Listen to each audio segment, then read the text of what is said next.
రాష్ట్రంలో కొత్త ప్రభుత్వం వచ్చిన తర్వాత జరిగింది 4 రాజకీయ హత్యలు. ఈ హత్యల్లో టీడీపీ వారే 3 చనిపోయారని హోమ్ మినిస్టర్ అనిత అన్నారు.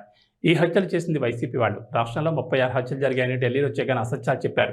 హత్యకు గురైన వారి పేర్లు అడిగితే జగన్ చెప్పలేకపోయారు.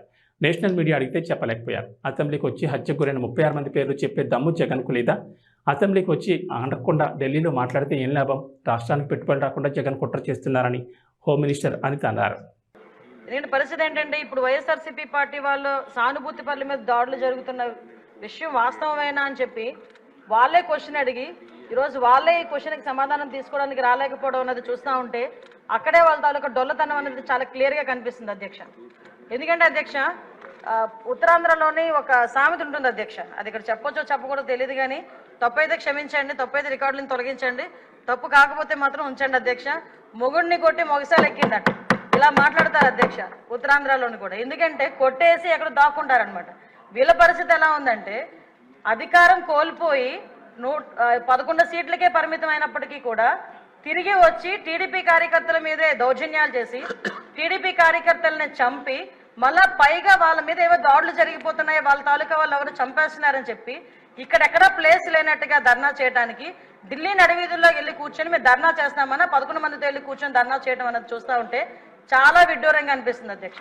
ఎందుకంటే ఈ మాట చెప్తున్నాను అధ్యక్ష, లాస్ట్ 5 సంవత్సరాలు అంటే మొన్న గవర్నమెంట్ వచ్చింది, అతను టీడీపీ ఎన్డీఏ కూటమి వచ్చిన తర్వాత నుంచి ఈ రోజు వరకు పొలిటికల్ హత్యల్లో ఒక 4 హత్యలు జరిగితే ఆ 4 హత్యల్లో 3 తెలుగుదేశం పార్టీ కార్యకర్తలనే చంపేసిన పరిస్థితి కూడా మనందరికీ కూడా తెలుసు అధ్యక్ష.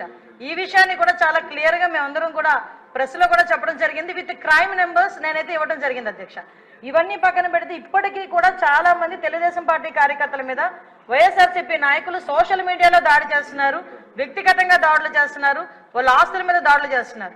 అంటే ఇప్పటికీ కూడా అంటే ఎందుకు చెప్తున్నానంటే వాళ్ళు తిరిగి మేం చేస్తున్నామని చెప్పి టీడీపీ వాళ్ళు చేస్తున్నారు, జనసేన వాళ్ళు చేస్తున్నారు, బీజేపీ వాళ్ళు చేస్తున్నారని చెప్పి ఢిల్లీ నడివీధుల్లో కూర్చొని 36 మంది పొలిటికల్ హత్యలు జరిగినాయని ఎంత సిగ్గు లేకుండా మాట్లాడుతున్నారో ఒకసారి మనం కూడా ఆలోచించుకోవాలి అధ్యక్ష. ఇది రాష్ట్ర ప్రతిష్టకు సంబంధించిన విషయం అధ్యక్ష. ఈ రోజు 45 రోజుల్లోని ఒక ప్రతిపక్ష హోదా కూడా లేని ఒక ఎమ్మెల్యే, ఒక ప్రతిపక్ష సంబంధించిన ఎమ్మెల్యే ఢిల్లీ దగ్గరికి వెళ్ళి 36 హత్యలు రాజకీయ హత్యలు జరిగినాయి అంటే ఢిల్లీ మీడియా అడిగింది 36 మంది పేర్లు ఉన్నాయని అడిగితే కనీసం పేర్లు కూడా చెప్పడానికి ఇష్టపడక పేర్లు లేవు కాబట్టి చెప్పలేక పక్కకి వెళ్ళిపోయే పరిస్థితి. ఈరోజు మేము అడుగుతున్నాం, అరే 36 హత్యలు జరుగుతున్నాయని అడుగుతున్నావు, ఎక్కడికో వెళ్ళి మాట్లాడుతున్నావు, అసెంబ్లీ సమావేశాలు జరుగుతున్నాయి అక్కడికి వెళ్ళి ధర్నా చేసావు. ఈ రోజు ఇక్కడికి ఆల్రెడీ నువ్వు అమరావతి వచ్చామన్న సంగతి ఇక్కడ మా అందరికీ తెలుసు. ఈ రోజు వచ్చి అసెంబ్లీలో కూర్చొని ఆ 36 మంది వివరాలు ఇచ్చే దమ్ము లేదా నీకు? ఈ రోజు ఆ 36 మంది వివరాలు మాకు ఇచ్చి దాని మీద ఎంక్వైరీ చేయించుకునే దమ్ము లేదా నీకు? ఈ రోజు అసెంబ్లీ సాక్షిగా అడగాల్సిన వాటిని పక్కన పెట్టుకొని ఎక్కడో ఢిల్లీలోకి వెళ్ళి రాష్ట్ర ప్రతిష్టను దెబ్బతీసే విధంగా రాష్ట్రం మీద రక్తమరకలు అంటినట్టుగా వాటి అన్నిటికీ కూడా ఫోటో ఎగ్జిబిషన్ ఒకటి పెట్టి దాన్ని చాలా ఏమార్చి అక్కడ వాళ్ళని ఏదో రకంగా పెట్టుబడులు రాకుండా, పరిశ్రమలు రాకుండా అడ్డుకోవడానికి ఒక కుట్రపూరితమైన వాతావరణాన్ని సృష్టించడానికి మాత్రమే చేస్తున్నాడు అధ్యక్ష. ఇతగారి తాలూకా నైజం కూడా చెప్పాలి అధ్యక్ష. అధికారంలోకి వచ్చిన తర్వాత 2024 అధికారంలోకి వచ్చింది అధ్యక్ష. ఎంత దారుణం అంటే అమరావతికి బస్సు యాత్రకి సాక్షాత్తు 14 సంవత్సరాలు ముఖ్యమంత్రి చేసిన చంద్రబాబు నాయుడు గారు బస్సు యాత్రకి వెళ్తే ఆ బస్సు మీద రాళ్ళు రువితే అధ్యక్ష అప్పుడున్న సాక్షాత్తు డీజీపీ గౌతమ్ సవాంగ్ గారు భావ స్వేచ్ఛ ప్రకటన మాట్లాడిన సందర్భాన్ని కూడా ఈ రోజు గుర్తు చేయాలి అధ్యక్ష. ఎందుకంటే ఆ రోజు శాంతి భద్రతలు ఎలా ఉన్నాయి, ఈ రోజు శాంతి భద్రతలు ఎలా ఉన్నాయి కంపేర్ చేయడానికి మీరు నాకు 5 నిమిషాలు టైం ఇవ్వాలి. ఎందుకంటే ఇది రాష్ట్ర ప్రతిష్టకు సంబంధించిన విషయం. ఆ రోజు ఆత్మకూరులో ఒక ఊర్లోని ఒకరిని వెలివేస్తే, ఒక గ్రూప్ ఆఫ్ పీపుల్ వెలివేస్తే వాళ్ళ దగ్గరికి వెళ్ళడానికి వెళ్తే సాక్షాత్తు ముఖ్యమంత్రి 14 సంవత్సరాలు ముఖ్యమంత్రి చేసిన వ్యక్తి ఇంటి దగ్గరికి వెళ్ళి ఆ గేట్లకి తాడులు కట్టారు అధ్యక్ష. తాడులు కట్టడమే కాదు అధ్యక్ష, ఎల్జీ పాలిమర్స్ లో గ్యాస్ లీక్ అయితే వైజాగ్ వెళ్తే చంద్రబాబు నాయుడు గారిని వైజాగ్ ఎయిర్పోర్ట్ లోనే ఆపి ఎయిర్పోర్ట్ లో లిటరల్లీ చెప్పలు దాడి చేశారు. ఆ విషయంలో మొన్న నన్ను విష్ణుకుమార్ రాజు గారు కూడా క్వశ్చన్ చేశారు అధ్యక్ష, హోంమంత్రి ఏం చేస్తున్నారు అని.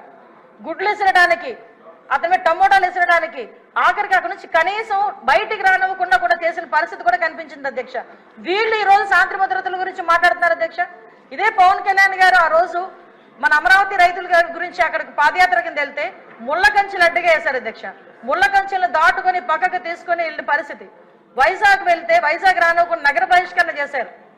యువగలం పాదయాత్ర నేను మచ్చుకు చెప్తున్నాను అధ్యక్ష, ఇవి చాలా మచ్చుకు చెప్తున్నా. యువగలం పాదయాత్రలో లోకేష్ బాబు గారు పాదయాత్ర చేస్తా ఉంటే కనీసం స్టూల్ ఎక్కి నుంచోడానికి కూడా పర్మిషన్ ఇవ్వలే. అంటే వీళ్ళ తాలూకా దౌర్జన్యాలు ఏ రకంగా ఉన్నాయి? ఎవరిని వదిలేశారు అధ్యక్ష? మీడియాను వదిలేశారా? లేదా జడ్జెస్ ని వదిలేశారా? పారిశ్రామికవేత్తను వదిలేశారా? తెలుగుదేశం పార్టీ కార్యకర్తలు వదిలేశారా? సామాన్య ప్రజలను వదిలేశారా? ఎవరిని వదిలేశారు అధ్యక్ష? అధ్యక్ష, ఎందుకంటే ఈ విషయం ఏంటంటే వీళ్ళు మన నోటికి మరుపు ఎక్కువలా ఉంది అధ్యక్ష. మాట్లాడితే ఏ రోజు ఆ రోజే మాట్లాడుతుంటాడు జగన్మోహన్ రెడ్డి. అందుకే ఈ నెల రోజులు ఏం జరిగిందన్నది ఆలోచించుకుంటున్నాడు కానీ ఏం జరుగుతుందని ఊహించేసుకుంటున్నాడు తప్పించి 5 సంవత్సరాలు ఏం జరిగిందన్నది మర్చిపోయినట్టున్నాడు, చిప్లోంచి పోయింది. ఒకటి అధ్యక్ష, ఈ రోజు నేను ఎందుకు చెప్తున్నానంటే అధ్యక్ష, ఇన్ని చెప్పి నేను ఒకటే డిమాండ్ చేస్తున్నాను అధ్యక్ష, ఎక్కువ టైం కూడా తీసుకోను నేను. ఇటువంటి భయానక వాతావరణం సృష్టించి 5 సంవత్సరాలు ఇంట్లోంచి బయటికి రావడానికి కూడా భయపడి ప్రజల్ని భయభాంతులు చేసి వాళ్ళ భూముల్ని లాక్కొని ఓవరాల్ గా చెప్పాలంటే నవ్వుని కూడా మర్చిపోయేటట్టుగా చేసే 5 సంవత్సరాలు ఈ రోజు ఈ 45 రోజుల్లో ఏదో ఉపద్రవం వచ్చేస్తుంది, రాష్ట్రపతి పాలన పెట్టేయండి అని చెప్పి తప్పుడు సమాచారాన్ని గవర్నర్ గారికి అదేవిధంగా ప్రధానమంత్రి గారికి రాష్ట్రపతి గారికి ఇవ్వడానికి తప్పుడు సమాచారంతో జంతర్ మంతర్ దగ్గర ధర్నా చేసేదంటే ఒకసారి నేను ఇక్కడ డిమాండ్ చేస్తున్నాను అధ్యక్ష. ఇందాక పయోల్ కేశవ్ గారు కూడా రిక్వెస్ట్ చేశారు, నేను రెడీగా ఉన్నా, హోంమంత్రి రెడీగా ఉన్నా చర్చించడానికి, మీరు రండి అని.